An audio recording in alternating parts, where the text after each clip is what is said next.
Hi, hello, வணக்கம். எல்லாரும் எப்படி இருக்கீங்க? இது சன்படிய தமிழ். நான் உங்கள் சோழராஜன். ஒரே ஒரு வரி மந்திரம் தான் உங்களுடைய ஆசைகள் அனைத்தையுமே நிறைவேற்றி தரக்கூடிய ஒரு மந்திரமாக அமைகிறது. இந்த ஒரு மந்திரத்தை நீங்க பாராயணம் செஞ்சா போதும்.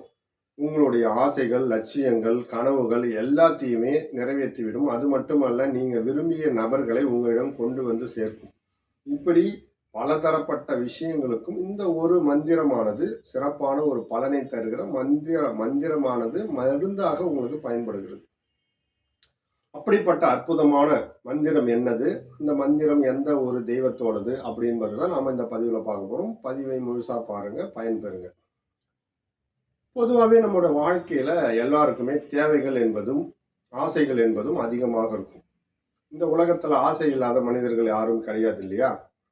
அப்ப இந்த உலகத்துல பணம் என்பதும் ரொம்ப முக்கியமானதாக இருக்கு.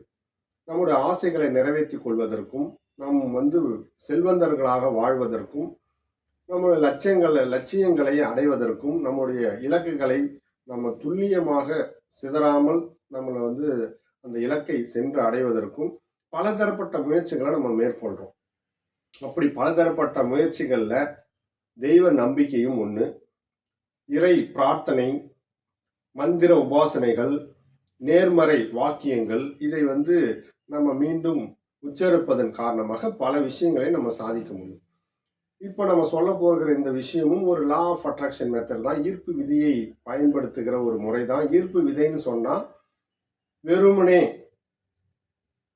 நேர்மறை வாக்கியங்கள் மட்டுமல்ல, தெய்வ நாமங்களை சேர்த்து நேர்மறை வாக்கியங்களை பயன்படுத்தி அந்த ஈர்ப்பு விதியை நம்ம பயன்படுத்தும் போது நம்மளுடைய எண்ணங்கள் விரைவாக ஈடேறும் என்பதுதான் இதுக்கான அர்த்தம். நாம இன்னைக்கு பார்க்க போற இந்த பதிவுல அன்னை காமாக்கியா தேவி 51 சக்தி பீடங்கள்ல ஒரு முக்கியமான சக்தி பீடமாக இருப்பது அசாம் மாநிலத்துல கவுஹாத்தில இருக்கிற இந்த நீலாச்சல் மலையில அற்புதமான ஒரு ஆலயமாக நிர்மாணிக்கப்பட்டு அதிலே இருக்கிற தெய்வமாக அருள்பாலித்து கொண்டிருக்கிற அன்னை காமாக்கியா தேவி. இந்த காமாக்கியா தேவியோட வரலாறு அனைவரும் அறிஞ்ச விஷயம்தான். அன்னையுடைய பார்வதி அவதாரம், சதி அவதாரம். இந்த சதி அவதாரத்துல அவருடைய தந்தையானவர் தக்ஷன் யாகத்தை நடத்தி அன்னை பார்வதியும் சிவபெருமானையும் அவமானம் படுத்தியதனால், அன்னையின் கோபத்தினால் அந்த தந்தையுடைய அந்த யாகத்திலே உதித்து தன் உயிரை மாய்த்து கொள்வாள். அப்படி மாய்த்து கொள்ளும் போது சிவபெருமான் ருத்ர தாண்டவமாக தன் மனைவியை தீக்கு இரையாக்கப்பட்டதின் காரணமாக அவர் ருத்ர தாண்டவத்தோடு அந்த தீயிலே இடப்பட்ட பார்வதியுடைய சரீரத்தை எடுத்துக்கொண்டு ருத்ர தாண்டவம் ஆடுவார். இப்படி ஆடும்போது இந்த பிரபஞ்சமானது ரொம்பவே இன்னல்களுக்கு ஆளாகும். ஏன்னா பரபிரம்மே நாட்டியம், அதுவும் ருத்ர தாண்டவம் ஆடும்போது இந்த பிரபஞ்சமே தத்தளிப்பது. இதன் காரணமாக விஷ்ணு அவருடைய சக்கரத்தினால் அன்னையினுடைய உடல் பாகங்களை சிதறடிப்பார். அப்படி சிதறடித்த பாகங்கள் 51 உடல் பாகங்களாக பிரிந்து விழுந்த இடங்கள்ல சக்தி பீடமா இருக்கு. அதுல அன்னையுடைய கருப்பை, அதாவது யோனியன் சொல்லப்படுகிற கருப்பை விழுந்த இடம் அசாம்ல இருக்கிற குவஹாத்தில இருக்கிற இப்ப இருக்கிற அன்னையின் ஆலயம். இந்த ஆலயம் சிறப்பானதாக சொல்லப்படுவதற்கு காரணம், இங்க தாந்திரிக மாந்திரிக எல்லா விதமான விஷயங்களுக்கும் பேர் போனது. இந்த உலகத்தில் இருக்கிற பலவிதமான அகோரிகளும் மந்திரவாதிகளும் அங்க யாகங்களும் பூஜைகளும் தாந்திரிக முறைகள் படி நிறைய செஞ்சிட்டு இருக்காங்க. அது மட்டும் இல்லாம அங்க ஒரு அதிர்வலை, அன்னையுடைய நேர்மறை அதிர்வலை என்பது அதிகப்படியாகவே இருக்கும். அந்த அதிர்வலை என்பது நம்முடைய வாழ்க்கைக்கு தேவையான நேர்மறை சக்திகளை ஏற்படுத்தக்கூடிய ஒரு தன்மை மிக்கதாக இருக்கு. இந்த ஆலயம் எதற்காக ஃபேமஸ்ன்னு பார்த்தீங்கன்னா, இன்னமும் பார்த்தீங்கன்னா, மன்மதன் சிவபெருமானின் கோபத்துக்கு ஆளாகி சாம்பலாகிய பிற்பாடு அவனுடைய சாப விமோச்சனம் பெற்ற இடமாக இந்த காமாக்கியா கோயில் சொல்லப்படுது. இப்படி பலதரப்பட்ட சிறப்பு மிக்க இந்த காமாக்கியா ஆலயத்துல அன்னை காமாக்கியா தேவியுடைய சிலை என்பது அங்கு இல்லை. ரூபமாக, சிலை வடிவமாக ஆலயத்தில் தெய்வ வடிவம் இல்லை.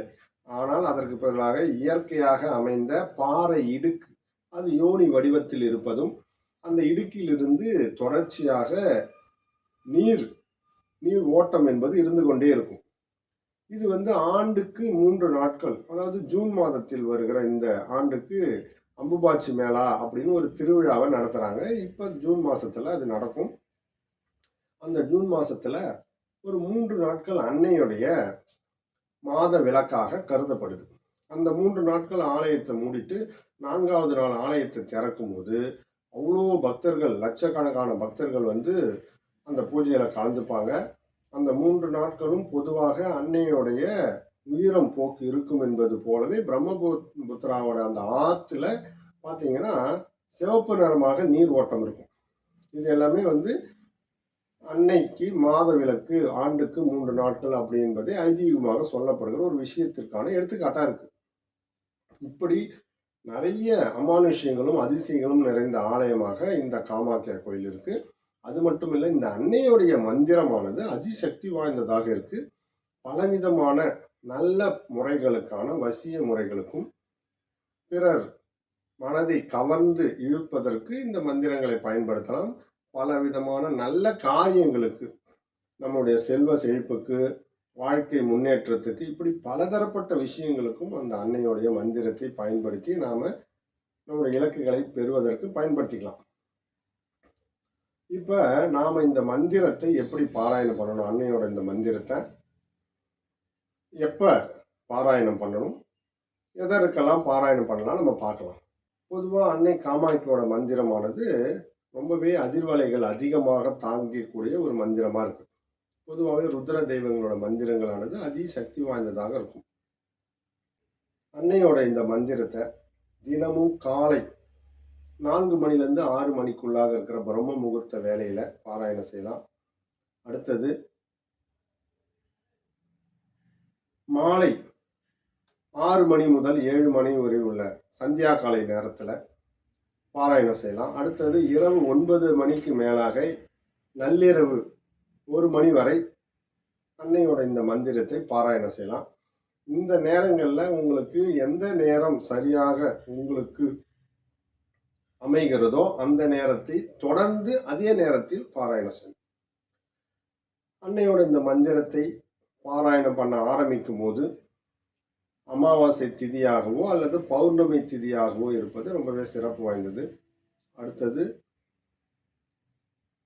செவ்வாய்க்கிழமை, வெள்ளிக்கிழமை அல்லது ஞாயிற்றுக்கிழமையாக இருப்பது ரொம்பவே உத்தமமான ஒரு நாட்கள். அதுக்கப்புறம் பார்த்தீங்கன்னா 108 முறை ஒவ்வொரு முறையும் இந்த மந்திர பாராயணத்தை நிறுத்தி நிதானமாக மனதில் தேவியை நினைத்து உங்கள் விருப்பங்களையும் நினைத்து இந்த மந்திர பாராயணத்தை செய்ய வேண்டும் என்பது ஒரு விதி. மந்திர பாராயணம் செய்யும் போது கண்டிப்பாக சுத்தபத்தமாக இருப்பது என்பது அவசியமானது. சுத்தபத்தம் என்று ஒரே வார்த்தையில அனைத்தும் அடங்கும், தனித்தனியான விதிகள் எதுவும் இல்லை.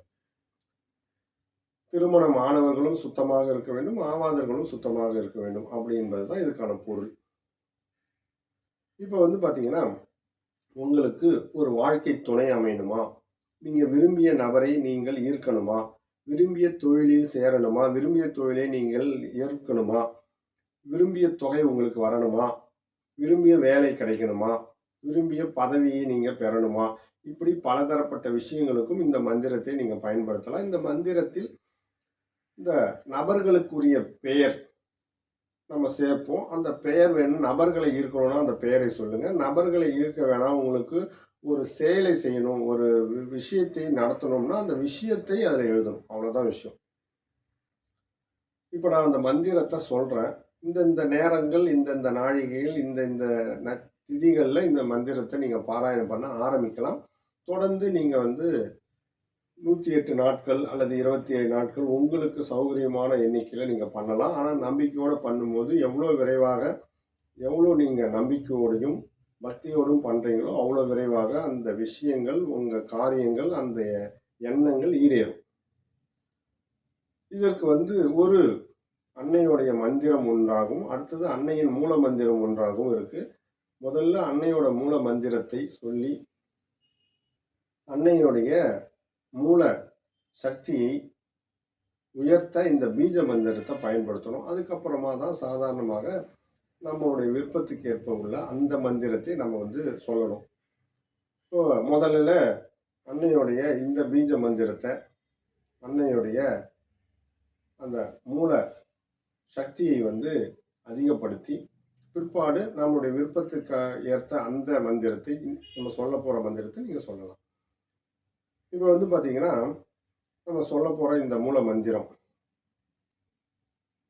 க்ளீம் க்ளீம் காமாக்கியா க்ளீம் க்ளீம் நமக, க்ளீம் க்ளீம் காமாக்கியா க்ளீம் க்ளீம் நமக, க்ளீம் க்ளீம் காமாக்கியா க்ளீம் க்ளீம் நமக. இந்த மூல ஆற்றலை தூண்டுகின்ற இந்த பீஜ மந்திரத்தை 108 முறை பாராயணம் செய்துவிட்டு, பின்னாடியே தொடர்ந்து இப்போ சொல்ல போகிற இந்த மந்திரத்தை உங்களுடைய விருப்பத்தை நிறைவேற்றுவதற்காக இந்த மந்திரத்தை நீங்கள் பாராயணம் பண்ணணும். ஓம் நமோ காமாக்கியா தேவி. நீங்கள் விரும்புகின்ற நபர்களாக இருந்தால் நபர்களுடைய பெயர், அல்லது உங்களுக்கான நடக்க வேண்டிய காரியமாக இருந்தால் அந்த காரியத்துக்கான ஒரு பெயர், என்ன காரியமோ அந்த காரியத்தை சுருக்கமாக சொல்லி மே வசம் குரு குரு ஸ்வாகா என்று சொல்லணும். ஓம் நமோ காமாக்கியா தேவி பெயர் அல்லது காரியம், மே வசம் குரு குரு ஸ்வாகா. ஓம் நமோ காமாக்கியா தேவி பெயர் அல்லது காரியம், மே வசம் குரு குரு ஸ்வாகா. அவ்வளோதாங்க. அன்னையோட பீஜ மந்திரத்தை முன்னாடி சொல்லி 108 முறை சொல்லி முடிச்சுட்டு, பிற்பாடு 108 முறை இந்த ஒரு மந்திரத்தை நீங்கள் உங்களுடைய விருப்பங்களை சொல்லி நிறைவேறுவதற்காக இந்த மந்திரத்தை பாராயணம் செஞ்சீங்க அப்படின்னு சொன்னால், தொடர்ந்து 27 நாட்கள்லேருந்து 108 நாட்கள் வரை உங்களுடைய விருப்பங்களை பொறுத்து நீங்கள் நம்பிக்கையோடு ஜபிக்கும் போது எவ்வளோ விரைவாக இந்த காரியங்கள், அந்த மனிதர்கள் உங்களை நோக்கி ஈர்க்கப்படுவார்கள் அப்படி என்பது தான் இதற்கான ஆதாரமாக இருக்கும். இது அன்னையுடைய மந்திரம்தான், கண்டிப்பாக சக்தி வாய்ந்த மந்திரம். நம்பிக்கையோடு இதை பாராயணம் செய்யும்போது நினைத்த காரியங்கள் வெற்றி அடையும் என்பதில் எந்த மாற்று கருத்தும் அல்ல. நினைத்த நபர்கள் உங்களை நோக்கி வருவார்கள் என்பதிலும் எந்த ஒரு மாற்று கருத்தும் அல்ல. கண்டிப்பாக இதை பயன்படுத்தி உங்களுடைய விருப்பங்களை நிறைவேற்றிக் கொள்ளலாம். மீண்டும் ஒரு நல்ல பதிவில் உங்களை சந்திக்கிறேன். நன்றி, வணக்கம்.